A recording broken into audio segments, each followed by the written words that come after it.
been like watching him in the last 2 games? It's been very exciting, you know. You got to give him time and let him work his magic. You know, that's our job as offensive line. It's always good to see your work come to fruition. So very proud of Jalen, and we just got to keep giving him time and keep letting him go. Are there times where even yourself, you're kind of surprised, like, oh, I thought he was over here, and now he's running 30 yards over here now? Yeah, it's kind of like that Bryce effect, man. You got to keep going. You got to keep holding your blocks because you never know what this guy could do. So very glad to have him on our team, and just very proud of the way he's been playing as of late. So we just got to keep protecting and giving him time so he can continue to be who he is. Coach Saban keeps talking about the resiliency of this group. How have you seen that from Jalen this season?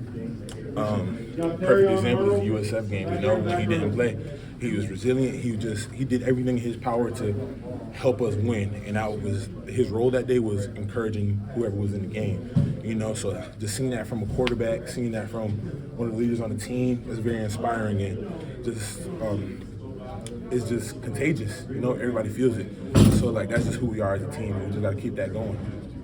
What's been the most impressive part about the growth he's made this season, Jalen? You can see it week by week. You know, Jalen gets better at something different each week. So something that he's gotten better at is just stepping up in the pocket, is the movement in the pocket. So we're just getting better as a whole. But Jalen's definitely improving, and whenever you have better play from the quarterback, just better play on the team. Your coach just said a minute ago, Coach Saban, that how fun this team has been to coach and to see the kind of progress you guys have made. Does he seem to be as fulfilled as he's been the last couple of years to see where you guys have come from to where you are now? I definitely say he's a lot happier than he was last year. Not saying that he was discouraged last year. It's just, you know, everybody's going to be happy when you win it. You know what I mean? But we still haven't accomplished the goal. Yeah, we won a few games. We won a few big games, but all of our wins have to come down the road as well. So we just have to keep going and keep building upon what we've been doing these past 3 games. Coach Saban talked about dominating the line of scrimmage on both sides of the ball. Just as an offensive line, how do you think you guys did that? How much of an emphasis was that this week? We definitely dominated the line of scrimmage, and it's an emphasis every week. You know, JC and I, whenever we spoke to the media at the beginning of the season, that was our thing. We're going to dominate the line of scrimmage. We're going to be dominant. We're going to make people quit. Took us a little while, but it's happening now. You know, it came to fruition. So we're just glad to finally reach what we've been talking about for all season. You know, so we just had to, like I keep saying, we just got to keep it going. We haven't done anything yet.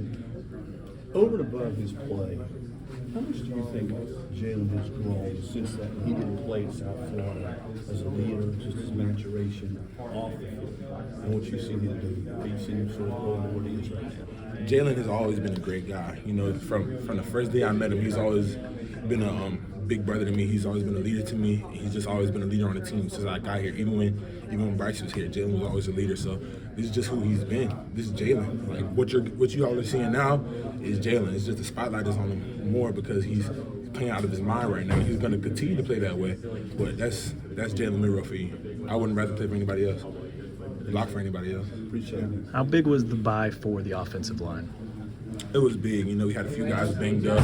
I was banged up, so I was able to really kind of rest my body a little bit. But it was also great for some of the younger guys to really have those reps against the first team, and then allow for guys like Caden. Caden developed so much over that bye week. He's been playing a lot better since then. So we were able to slow things down for him a little bit and kind of go back to square one, see what we weren't doing in the first half of the season, and improve upon that. But Caden is a perfect example of progress through the bye week.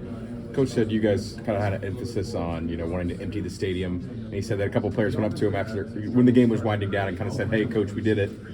You know, how satisfying is that to kind of see the stadium empty out like that on the road? It's very satisfying because earlier it was rocking. You know, it's kind of hard to hear, but just to silence the stadium, that's a great feeling.